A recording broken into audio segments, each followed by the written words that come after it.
Um dia de cada vez caminhando pela palavra de Deus com reflexão, propósito e vida real.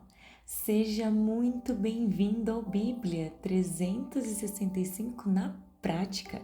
Hoje é o dia 134 da nossa jornada, dia 14 de maio, e seguindo o cronograma de hoje, os textos são Números 23, Salmos 64 e 65, Isaías capítulo 13 e 1 Pedro capítulo 1. Deixe Deus falar com você. Por favor, prepare o seu tempo de leitura com Ele. Prepare suas anotações e deixe que o Espírito Santo ministre ao seu coração. Se esse programa tem te auxiliado, te ajudado, feito sentido, siga o programa na plataforma e compartilhe com alguém que você sabe que precisa conhecer mais de Deus. E sem mais delongas, Números, capítulo 23. Aqui continua a história de Balaque e Balaão que estávamos vendo ontem. Balaque está desesperado com o crescimento de Israel e tenta de todas as formas fazer Balaão amaldiçoar o povo de Deus. Mas o capítulo inteiro mostra que não existe encantamento, manipulação ou tentativa humana capaz de cancelar aquilo que Deus decidiu abençoar. Logo no início, Balaão manda construir altares e oferecer sacrifícios. Balaque acredita que talvez exista algum jeito de mudar a situação, algum lugar, alguma estratégia, mas todas as vezes que Balaão busca Deus, a resposta é a mesma. Como posso amaldiçoar a quem Deus não amaldiçoou? Chega! Quando Deus estabelece uma palavra, ninguém consegue revogá-la. Eu ouvi um testemunho esses dias de um rapaz, a própria pessoa contando que ele era dono de terreiro e um dos dias, quando ele foi para o terreiro para fazer os trabalhos, como de costume, de repente, quando a gira, né, que eles falam, se manifestou, ela chegou, apontou para ele e falou assim: a gente não pode mais, o seu lugar não é aqui, a gente não pode fazer mais nada em relação à sua vida, porque o homem de branco tocou na sua cabeça. Quando falou isso pro cara do terreiro, ele imaginou que fosse alguma das entidades que se vestem de branco. E ele foi falando o nome das entidades e a pombagira falou: não, é o homem de Deus, é o homem branco. E aí o homem do terreiro gritou: Jesus? E nesse momento todos caíram de joelhos com a mão para trás. E ali ele compreendeu que Deus estava chamando ele. Ele abandonou tudo, se converteu. Hoje ele é um evangelista e ele foi escolhido por Deus. Não havia mais nada que o mundo espiritual, a parte das trevas, poderia fazer na vida dele, porque Deus havia tocado na cabeça dele. Quantas vezes, de outra forma, nós, nas nossas vidas, tentamos dar um jeito para Deus aprovar algo que Ele já deixou claro, ou insistimos em caminhos esperando que talvez Deus mude de ideia, apenas porque queremos muito aquilo? Esse capítulo revela que a proteção de Deus sobre o seu povo é mais sobre a fidelidade da aliança dele do que do povo. Nós já vimos o povo falhar várias vezes. Ei, Deus sabe que vamos falhar, mas é sobre ele. Vivemos muitas vezes com medo do que falaram contra nós, de inveja, de maldição, de palavras negativas ou ataques espirituais, mas precisamos entender que acima de qualquer voz está a voz de Deus. Se Deus decidiu sustentar, ninguém derruba. Se Deus decidiu guardar, ninguém amaldiçoa. Nenhuma oposição é maior do que a palavra liberada pelo Senhor. Partindo agora para Salmos 64 e 65, mostram dois lados muito presentes da caminhada com Deus. Em Salmo 64, Davi fala sobre ataques escondidos, palavras maldosas, conspirações, as ciladas que são armadas em segredos. Davi descreve inimigos que usam a língua como espada e acreditam que ninguém está vendo. Mas em vez de tentar resolver sozinho, como vemos que é algo do coração de Davi e temos que aprender com ele, Davi leva todas as dores diante do Pai. Ele entende que o Senhor vê aquilo que os homens escondem e continua sendo um justo juiz. O salmo termina lembrando que o justo encontra segurança no Senhor e nele confia. Já o Salmo 65 é um cântico de gratidão e contemplação da bondade de Deus. Na vida cristã, teremos sim as lutas, mas também teremos grandes momentos de gratidão, de contemplação da bondade de Deus nas nossas vidas. Davi reconhece que Deus não apenas perdoa os pecados, mas também sustenta toda a criação. O Senhor ouve orações, acalma mares, governa povos, envia chuva, prepara a terra, faz os campos florescerem. E existe algo muito bonito aqui. Antes da colheita existir, Deus já estava preparando a terra. Antes do fruto aparecer, Deus já cuidava dos processos invisíveis. E isso também acontece na nossa vida. Muitas vezes enxergamos apenas o resultado, mas Deus já vinha trabalhando em silêncio. E eu declaro sobre a sua vida e a minha vida.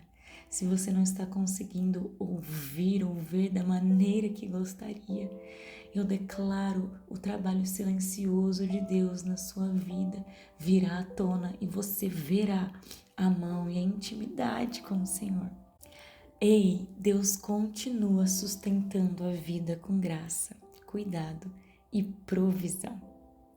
E partindo agora para Isaías, capítulo 13, é uma profecia contra a Babilônia, um dos maiores símbolos de poder e orgulho, arrogância da história bíblica, o império que parecia invencível aos olhos humanos.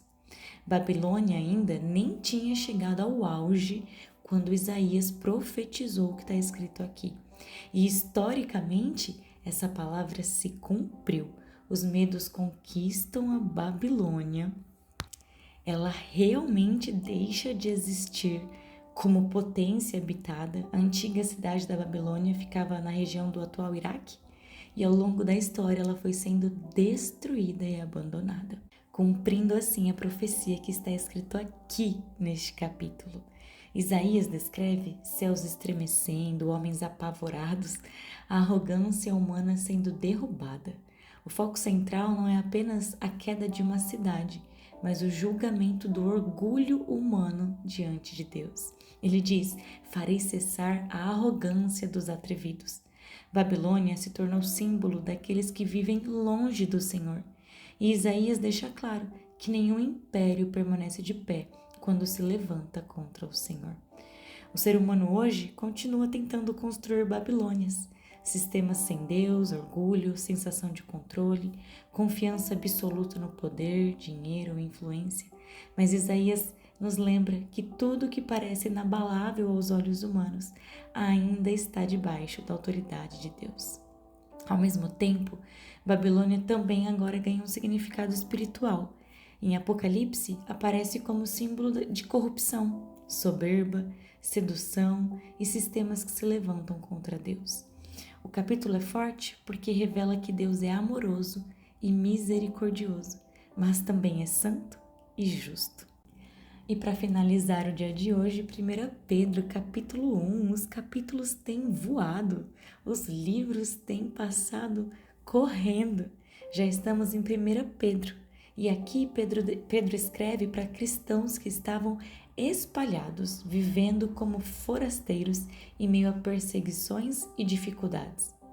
Logo no início, ele lembra algo essencial. Eles não estavam esquecidos, eram eleitos. Ei, vocês são eleitos segundo a presciência de Deus Pai, separados pelo Espírito e alcançados pelo sangue de Jesus. O capítulo inteiro aponta para a vida do cristão, que não está sustentada pelas circunstâncias na terra, mas pela esperança eterna em Cristo.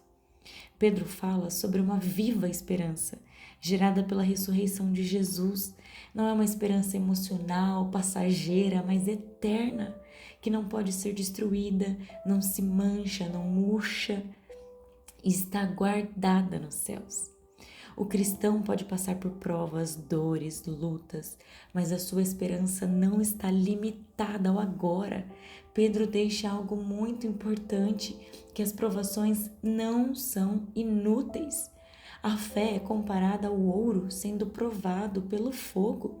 O fogo, que são as provações, revelam o que é verdadeiro. As dificuldades vão expor onde realmente está a nossa confiança, e uma fé aprovada produz glória, honra e perseverança. Existe algo muito lindo aqui neste capítulo, porque Pedro diz: mesmo sem verem a Ele, vocês não conseguem ver, mas vocês o amam. Amamos alguém que não vimos fisicamente, mas que nos transforma completamente. Portanto, sejam santos porque eu sou santo. Uma vida separada para Deus, um coração transformado que não quer mais viver como antes. Pedro lembra que fomos comprados, não com prata ou ouro, mas pelo precioso sangue de Cristo. O preço pago por nós foi o sangue do próprio Filho de Deus. E o capítulo termina falando sobre a palavra de Deus, que tudo nesta terra passa. A glória humana passa, riquezas, beleza, o poder e a fama, tudo passa, mas a palavra do Senhor permanece para sempre. Fomos regenerados por uma nova vida, sustentado não por coisas passageiras, mas pela graça eterna de Deus. Querido Deus, obrigada, Pai, pelo dia de hoje, obrigada pela Tua palavra. Senhor, nos ajude a viver conforme a Tua palavra, o Teu querer, que tudo se torne real nas nossas vidas, que possamos Te perceber no silêncio, que possamos permanecer no silêncio, que possamos ter paciência para compreender o que o Senhor está fazendo, que possamos ter discernimento do que tem nos afastado da Tua voz, dessa voz que é a única que importa, que é aquela que tem a palavra final. Nós entregamos a Ti o nosso dia, a nossa família, todas as coisas em Tuas mãos, Pai. O Senhor sabe cuidar, vê todas as coisas e cumpre tudo aquilo que promete. Nós Te amamos, Deus. Nós Te amamos, Senhor Jesus. Nós Te amamos, Espírito Santo. Que o Senhor esteja conosco durante este dia, cobrindo-nos com Tua graça, com o sangue de Cristo, com toda a Tua armadura. Em nome de Jesus. Amém e amém. Que Deus te acompanhe hoje. Viva essa palavra na prática. Amanhã seguimos juntos no dia 135 da nossa leitura.